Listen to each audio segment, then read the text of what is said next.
بسم اللہ الرحمن الرحیم نحمدہ و نصلی علی رسولہ الکریم اما بعد. بس آپ کو ہم نہیں بتا سکتے کہ ہم اس جگہ جب کھڑے ہیں تو کیا حالت ہو رہی ہے دل کی.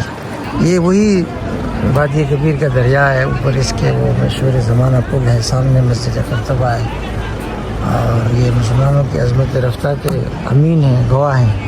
لیکن آج تو ہم یہاں کھڑے ہو کر نوخوانی کے علاوہ کچھ نہیں کر سکتے. ذاتی مفادات پر اجتماعی مفاد کو قربان کرنے کا نتیجہ یہ ہے کہ آج ہم اتنی بڑی تاریخ سے محروم ہو گئے ہیں. اللہ اللہ اللہ، سوائے مرثیہ پڑھنے نوخوانی کے کچھ نہیں ہمارے پاس. اللہ اللہ اللہ اللہ اللہ اللہ.